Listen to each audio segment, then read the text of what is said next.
trechos do sermão O Profeta Elias, de Leonard Ravenhill. E eles lhe disseram: era um homem peludo e com os lombos cingidos de um cinto de couro. Então disse ele: é Elias, o tisbita.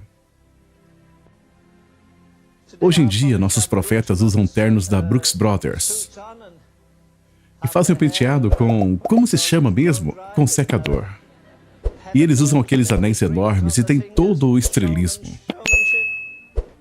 E eis aqui um homenzinho que fez uma nação inteira tremer. Eu fico um pouco hostil com diáconos e pastores sempre se lamentando e reclamando das escolas bíblicas. Mas eu vou na casa deles e nunca vejo a Bíblia aberta nem uma vez por semana. E alguns de vocês vêm de casa de pastores, eles não pegam a Bíblia todos os dias para ler na mesa, não é mesmo? Então por que jogar pedra nos russos ou qualquer outro? O juízo deve começar na casa de Deus. Como diz uma antiga canção, não é meu irmão, não é minha irmã, sou eu, Deus, que preciso orar. Mas atualmente a maioria dos pregadores são estúpidos. Eles conseguem fazer piadas pouco antes de ir pregar. Eu vou dizer o segredo de pregar, não que eu tenha encontrado, eu só redescobri na palavra de Deus. Isaías 66:2. Para este homem olharei, o que treme da minha palavra. E isso não significa que na primeira vez que você se levanta, você descobre que seus joelhos são bem amigos, batendo juntos. Não significa esse tipo de tremor, mas o tremor da incrível tarefa de representar um Deus santo no mundo profano. E então é Pedro que fala deles pregando com o Espírito Santo enviado do céu. Jesus era o Filho de Deus desde o momento em que ele deixou o ventre de sua mãe, mas ele não pregou antes de ser ungido. Ele se levantou e leu as Escrituras quando ele tinha 12 anos de idade na sinagoga, mas ele nunca pregou. Mas como esses caras ousam pregar só porque tem um pedaço de papel pregado na parede, com mais ou menos 10 por 18 polegadas de tamanho, dizendo que eles foram ordenados? Não há nenhum homem na terra que pode ordenar a outro homem para o ministério. Só há uma ordenação. As pessoas dizem às vezes, sabe, aqueles homens no cenáculo não foram ordenados, mas é aí que você se engana. Eles foram ordenados sim, porque Jesus diz em João 15:16, eu vos ordenei. Essa é a única ordenação, a ordenação das mãos furadas. Não a ordenação das mãos bem cuidadas, de unhas bem feitas, de um bispo ou outro qualquer. Não é incrível como 120 homens do cenáculo puderam virar uma cidade de cabeça para baixo? Eles viraram nação de pernas para o ar, e 4.000 pregadores se reúnem por 10 dias custando $5 milhões. E ninguém sequer percebeu que eles estiveram na cidade. Não tem lógica. Então aqui está a pergunta que você deve se fazer. Qual a diferença entre o batismo com o Espírito Santo de Atos 2 e o batismo com o Espírito Santo de hoje? Há uma discrepância terrível. Mas, obviamente, a igreja do Novo Testamento e a de hoje são duas coisas muito diferentes. E outra coisa, é bom ir à escola bíblica. Eu fui uma vez. Mas você pode aprender muito mais debaixo de uma árvore ou em algum lugar no campo com sua Bíblia e ouvindo a Deus, do que ouvindo a qualquer outro te dando tudo mastigado. Apenas estudar a sua Bíblia não te tornará um santo. Tem que penetrar na sua corrente sanguínea e percorrer por você. Você pode encher sua cabeça de conhecimento, e isso é bom. Você pode aprender hebraico e grego, o que é legal, mas não há nenhum substituto para um relacionamento pessoal com o próprio Deus.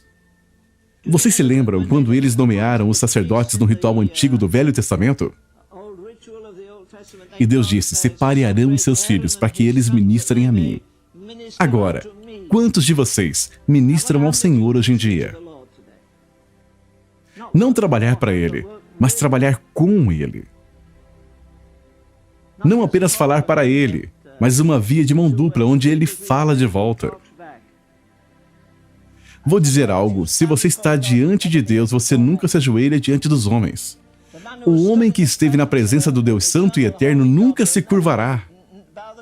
Nunca será flexível. Ele entrega a palavra que Deus o deu. Vamos lá, agora me diga.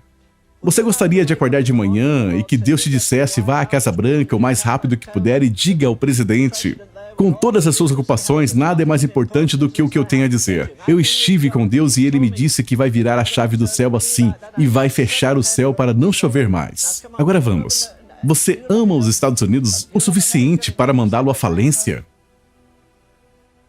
É melhor uma nação ir gorda para o inferno ou ir magra para o céu? Mas esses homens amavam tanto a Deus que eles se machucavam quando Deus se machucava. Eles não se machucavam só porque os vizinhos diziam: quando vamos ter mais comida, quando os preços vão baixar, quando a economia vai se recuperar, quando a inflação vai diminuir.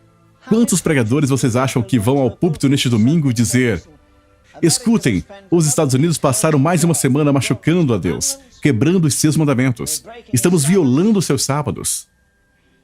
Estamos legalizando o aborto, estamos legalizando o homossexualismo. Estamos do lado do diabo. Você não se tornaria o homem do ano. Antes que você terminasse, os diáconos te fariam sair pela porta da frente. E a glória de Deus desceu. E numa noite ele disse: quantos de vocês creem que o Espírito Santo ainda é o mesmo? E que ele virá sobre as pessoas e quebrantará os corações? Venha até a frente. Milhares de pessoas foram até a frente. E ele disse: eu comecei a impor mãos e todos eles caíram no chão, mas eu nunca disse para eles fazerem isso. De repente alguém disse: oh, meus olhos foram abertos, eu posso ver. Oh, meus ouvidos foram abertos, eu posso ouvir.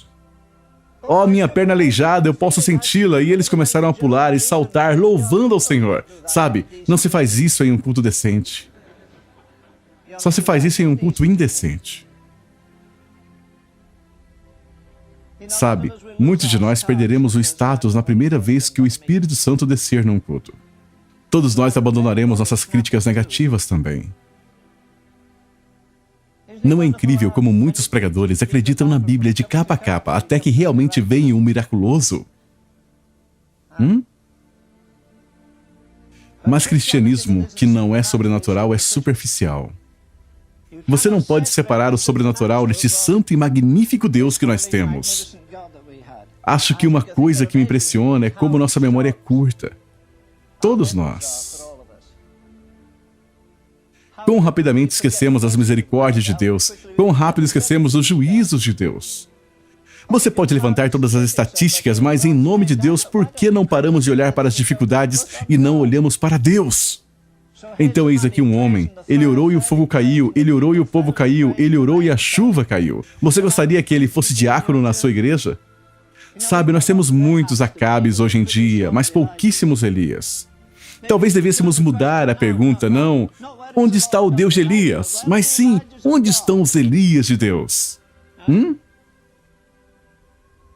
Você acha que está preparado? Seja você um professor aqui ou um aluno para ouvir a voz de Deus dizer: escute, eu quero você saia e encontre uma caverna e fique lá 3 anos e meio até ouvir a minha voz. E em seguida você vem e se levanta diante de reis e governadores. Eu digo isso com todo respeito. Sabe, não é muito difícil fazer gravações e agitar as pessoas. Não é muito difícil escrever livros. Eu escrevo livros.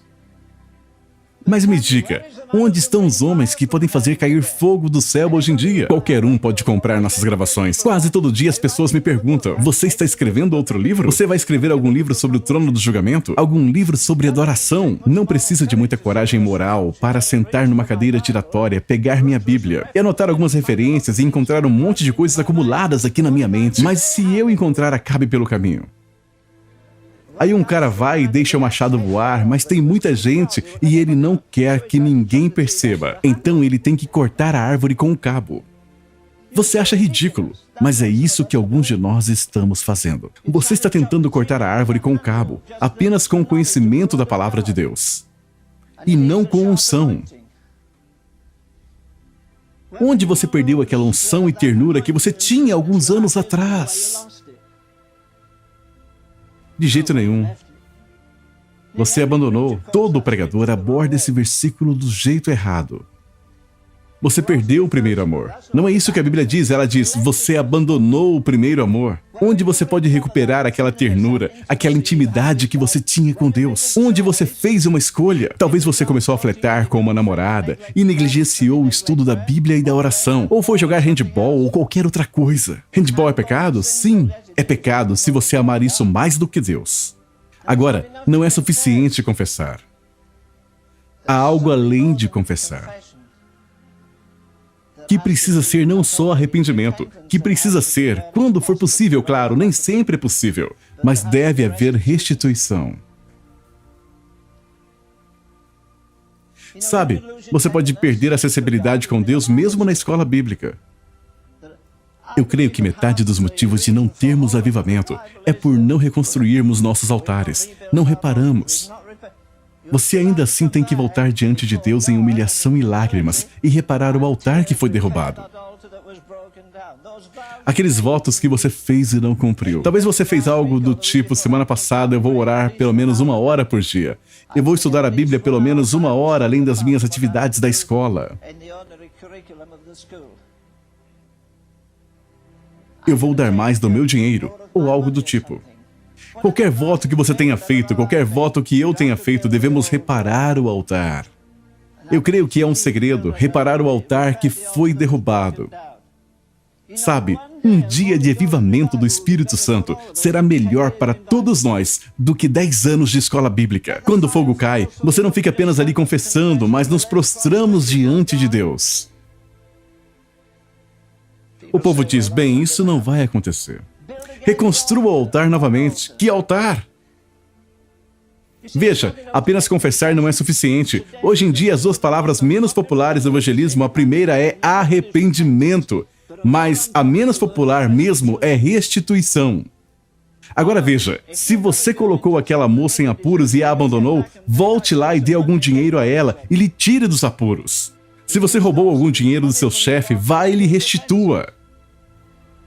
Se você fez algum voto com Deus: eu vou orar hoje algumas horas ou minutos, e não cumpriu,